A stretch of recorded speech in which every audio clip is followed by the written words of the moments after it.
Hello दोस्तों, स्वागत है आपका अपने YouTube channel the learning circle में। दोस्तों मैं हूं लक्ष्मी नारायण यादव। दोस्तों हमारा एसएससी का जो भी बच्चे रेलवे की तैयारी, बैंकिंग तैयारी, तमाम प्रकार की जो वनडे एग्ज़ाम की कंपटीशन की तैयारी करते हैं उनके लिए ये वीडियो है। वैसे बहुत सारा वीडियो हमने डाल दिया है, बहुत सारा चैप्टर हमने करा दिया है। आज ये चैप्टर हमारा है लाभ हानि, प्रॉफिट लॉस। आज ये हमारा पहला दिन है और सबसे बड़ी बात ये मैं कहना चाहता हूँ आपको, अगर आप चैनल पे नए हैं तो चैनल को सब्सक्राइब ज़रूर करिएगा ताकि हमारे और वीडियो की सारी नोटिफिकेशन आप तक पहुँचती रहे। सब्सक्राइब करने के बाद ऑल बटन दबा देना है, ठीक है। तो चलिए, यहाँ पर जो लाभ हानि है, प्रॉफिट और लॉस है, इस प्रॉफिट लॉस को समझने के लिए सबसे पहले कुछ चीज़ों को समझना बेहद ज़रूरी होता है, जो हमने पहले से इस बोर्ड पे लिख दिया है। देखिए पहला पॉइंट होता क्या है, लाभ हानि होता क्या है, लाभ और हानि। देखिए सबसे बड़ी बात यह है कि जैसे मान लीजिए कोई व्यक्ति है, कोई सामान खरीदता है, ठीक है, तो सामान खरीदता है और जितना पैसा उस दुकानदार को देता है तो वो उसका हो जाता है क्रय मूल्य, cost price. In English you can say in English cost price, मतलब क्रय मूल्य। जिस कीमत पर कोई वस्तु खरीदी जाती है, यह इसका डेफिनेशन है, हो तो लिख भी सकते हैं आप। जिस कीमत पर कोई वस्तु खरीदी जाती है उसे हम क्रय मूल्य कहते हैं, इंग्लिश में उसे हम कॉस्ट प्राइस कहते हैं। बात समझ लीजिए। मान लीजिए अगर आपने कोई भी एक पेन खरीदा हुआ है और पेन की कीमत मान लीजिए अगर 15 रुपये है, तो समझ जाइए इस पेन की कॉस्ट प्राइस मीन्स क्रय मूल्य 15 रुपये हो जाता है। अगर कोई दुकानदार किसी वस्तु को मान लीजिए 20 रुपये में बेचता है, कितने रुपए में बेचता है, 20 रुपये में बेचता है, अगर बेच रहा है तो उस को विक्रय मूल्य कहा जाता है। जिस कीमत पर बेच रहा है उसको उस वस्तु का विक्रय मूल्य यानी कि सेलिंग प्राइस के नाम से जाना जाता है। दो बातें क्लियर हो गई।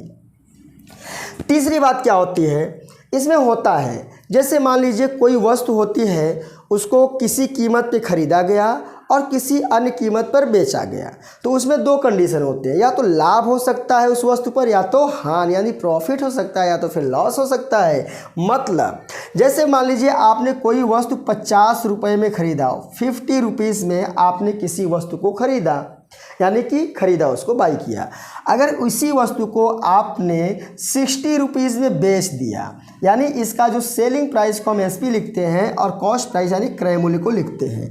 आपने 50 रुपीज़ में किसी वस्तु को खरीदा, 60 रुपीज़ में उस वस्तु को बेचा। इसका मतलब अगर कॉस्ट प्राइस छोटा रहेगा, सेलिंग प्राइस बड़ा रहेगा, तो आपको उस वस्तु पर प्रॉफिट होगा, मतलब लाभ होगा। अरे भाई कम पैसे में खरीदकर अधिक पैसे में आप बेच रहे हैं तो लाभ ही तो कमा रहे हैं ना। दूसरी बात, अगर मान लीजिए किसी वस्तु को आप 50 रुपये में बेच रहे हैं, सेलिंग प्राइस 50 रुपीज़ है, उसको आपने ख़रीदा था 60 रुपीज़ में।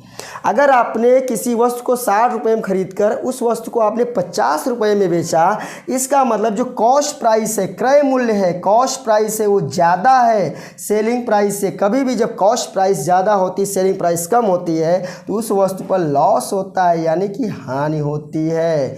ये बात आप समझ लीजिए। भाई अधिक पैसे में खरीदेंगे, कम पैसे में बेचेंगे, कम रुपए में बेचेंगे, तो इसका मतलब आपको नुकसान हो रहा है। नुकसान का ही मतलब होता है हानि यानी कि लॉस।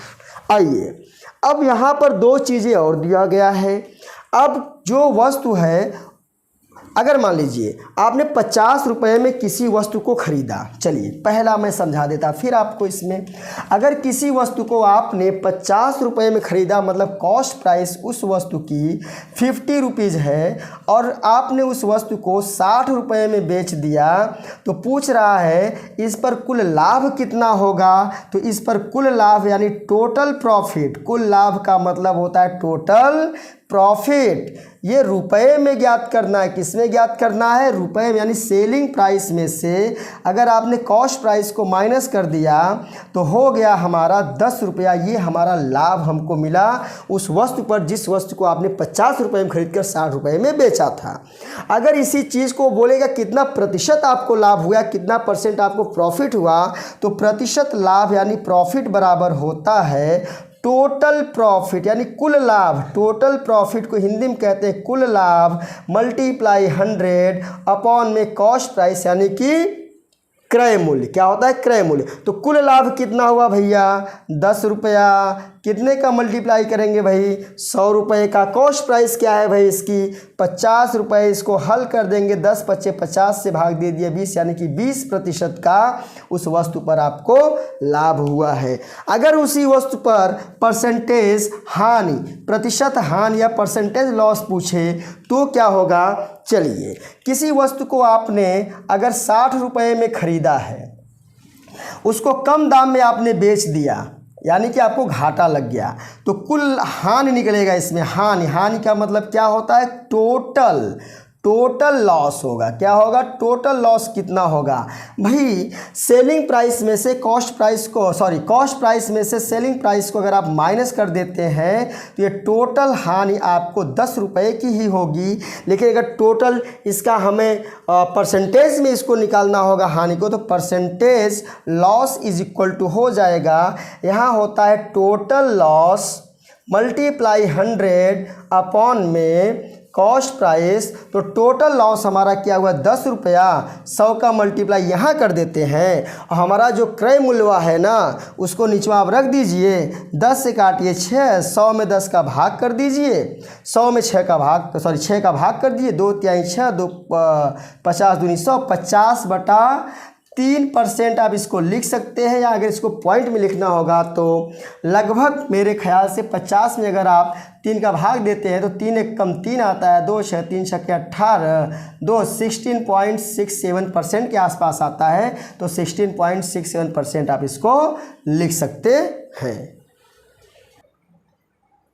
आइए दोस्तों, हम पहला क्वेश्चन करवाते हैं। एक वस्तु रुपये 500 में खरीद कर रुपये 600 में बेच दी गई। इस सौदे में कुल लाभ तथा प्रतिशत लाभ ज्ञात कीजिए।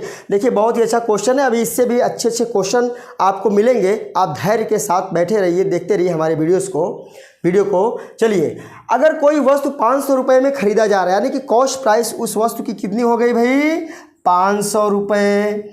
बेचा गया कितने में उसको? 600 रुपये में। अब आप ही बताइए, कॉस्ट प्राइस छोटा है, सेलिंग प्राइस ज़्यादा है, मतलब कम रुपए में खरीद कर ज़्यादा रुपए में आप बेच रहे हैं, तो आपको लाभ होगा, फ़ायदा होगा ना। इसका मतलब कुल लाभ पूछा है, तो टोटल प्रॉफिट मीन्स लाभ। टोटल प्रॉफिट क्या हो जाए भाई? 600 में से 500 को घटा देंगे तो 100 रुपये का उसको फ़ायदा हो गया। दूसरी बात कह रहा है प्रतिशत लाभ भी ज्ञात कीजिए। हमने आपको बताया है प्रतिशत लाभ मतलब प्रतिशत प्रॉफिट इज इक्वल टू क्या हो जाएगा? टोटल प्रॉफिट यानी 100 × 100 बटे में कॉस्ट प्राइस कितनी है? 500, 00,005 काट दिया 20, आ गया हमारा 20%। ये हमारा आंसर हो गया। आइए दोस्तों, इस क्वेश्चन का हमने थोड़ा सा लेवल बढ़ा दिया।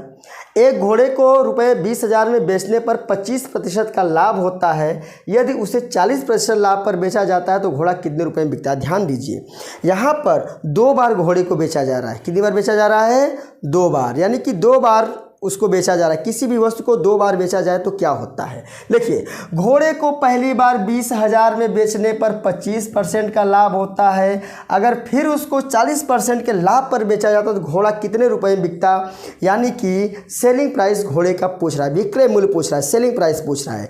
उसके लिए दोस्तों छोटा सा फॉर्मूला है, तो हो जाएगा हमारा विक्रय मूल्य, दूसरी बार का विक्रय मूल्य हो जाएगा, पहली बार क्या लिख देंगे हम? पहली बार का विक्रय मूल्य, पहली बार का विक्रय मूल्य गुणे 100 प्लस पहली बार का विक्रय गुणे 100 प्लस दूसरा प्रतिशत, इसके अपॉन में हो जाएगा 100 प्लस पहला, यानी फर्स्ट जो परसेंटेज है उसको लिख दिया जाएगा। अब सारी वैल्यूज़ को इसमें रखिए, तुरंत आपका आंसर आ जाएगा। देखिए पहली बार का विक्रय मूल्य कितना है, विक्रय मूल्य का मतलब होता है सेलिंग प्राइस, कितना है भाई 20,000 हमने ऊपर लिख दिया, मल्टीप्लाई 100 लिखा ब्रैकेट में, प्लस सेकेंड परसेंट क्या है, दूसरी बार क्या है 40% है, तो कितना लिख देंगे यहाँ पे हम 40 अपॉन में 100 प्लस पहला परसेंट कितना है भाई साहब 25 है, तो यहाँ लिख देंगे हम 25। बस इसको सॉल्व कर लीजिए। इसको हल करने पर हमारा आएगा 20,000 मल्टीप्लाई 100 में 40 को प्लस करेंगे 140 आ जाएगा, अपॉन में 125 आ जाएगा। इसको हम क्या हाँ 125, इसको हल कर लेंगे। हल करिए, किसी एक नंबर से काटिए आप। मैं 25 से काट रहा हूँ, 25 पंजे 125, 25 अट्ठे 200, 00 हो गया, 5 एकम 5, 16 पचे 80 और 160 मल्टीप्लाई कर देंगे 00 हो जाएगा, और 16 चौका 64 की 4 हासिल है 6, 16 कम 16 6 22,400 रुपया दूसरी बार घोड़ा को बेचेंगे तो उसका विक्रय मूल्य हो जाएगा। यहाँ पर ऑप्शन दिया है 22,400, ऑप्शन नंबर 20 बी सही है। दोस्तों हमारा क्वेश्चन नंबर 3 है, थोड़ा सा अलग है। मैंने बोला ना कि इसका जो लेवल है वो धीरे धीरे बढ़ता जाएगा। एक व्यक्ति ने 2 घड़ियां 1500 में खरीदकर एक को 12% लाभ पर बेच दिया तथा दूसरी को 18% लाभ पर बेच दिया, जिससे उसे कुल पर टोटल पर 15% का लाभ हुआ। घड़ियों को का अलग अलग क्रय मूल्य यानी कॉस्ट प्राइस हमको ज्ञात करना है। देखो भाई पहली घड़ी पर क्या लिखेंगे हम, क्या नियम है, यहाँ पर लिख देते पहली घड़ी पर कितने प्रतिशत का लाभ हुआ है, 12% का प्रॉफिट हुआ, तो यहाँ हमने लिख दिया 12%। देखो इसको ट्रिक से बता रहे हैं।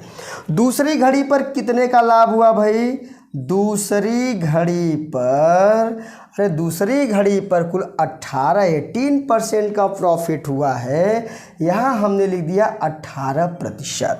और कुल पर लाभ उसको कितना हुआ है, कुल पर लाभ उसे कितना हुआ भाई 15%, यानी 12% लाभ 1500 में बेचने पर पहली घड़ी को हुआ है और 18% लाभ दूसरे घड़ी को बेचने पर हुआ है। और टोटल जो लाभ है क्या कह रहा है, दूसरे को लाभ पर बेचा जिससे उसे कुल पर 15% का लाभ हुआ, तो कुल पर 15% का लाभ हुआ। यहाँ कुल पर लाभ लिख सकते हो या नहीं लिखो, कोई दिक्कत नहीं, समझने के लिए है। अब इनका हम अंतर कर लेते हैं। पहली घड़ी पर कितने का प्रॉफिट हुआ भैया, 3% का। दूसरी घड़ी पर कितने का प्रॉफिट हुआ भैया, यहाँ पर भी 3% का। ये अंतर कर लेंगे हम, क्या कर लेंगे, अंतर कर लेंगे। टोटल में से पहली पर जो प्रॉफिट हुआ दूसरी पर इतना आ गया। अब आप ध्यान दीजिए, इसमें करेंगे क्या, 3% यहाँ है और 3% यहाँ। पहली घड़ी पर कुल 3% का फ़ायदा हुआ और दूसरी घड़ी पर भी कुल 3% का फ़ायदा हुआ। अभी इसको क्या कहते हैं, रेशियो में लिख लेते हैं। किस में लिख लेते हैं हम, रेशियो में। 3% रेशियो 3%, मतलब अपॉन में होगा, तो इसको अगर हम काटेंगे तो हमारा 1:1 आ जाता है। अभी जब भी कभी भी रेशियो आता है तो भाई रेशियो को जोड़ा जाता है, आपको पता होगा, आपने पढ़ा होगा। 2 आ गया।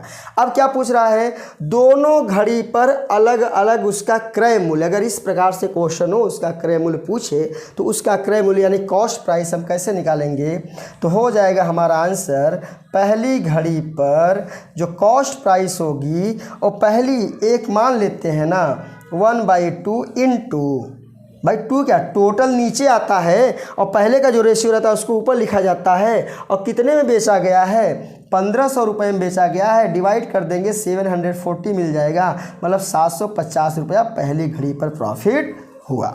दूसरी घड़ी पर कॉस्ट प्राइस हुआ।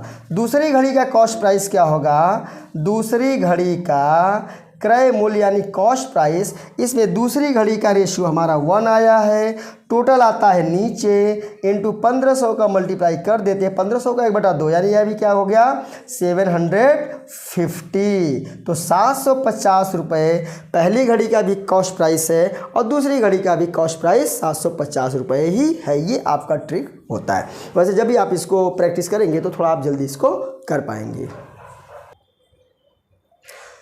दोस्तों चौथा क्वेश्चन है, मोहन ने ₹1800 यानी 1800 में 2 पुराने स्कूटर खरीदे। एक को 25% लाभ पर तथा दूसरे को 20% हानि पर बेचने से उसे कुल मिलाकर न तो कोई लाभ हुआ न कोई हानि। स्कूटरों के अलग अलग क्रय मूल्य ज्ञात कीजिए। तो स्कूटरों के अलग अलग क्रय मूल्य ज्ञात करना है। 18,000 होगा, सॉरी 18,000।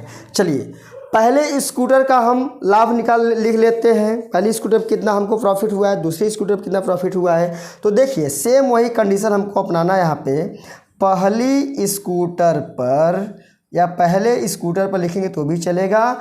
यहाँ लिख देते हैं दूसरे स्कूटर पर।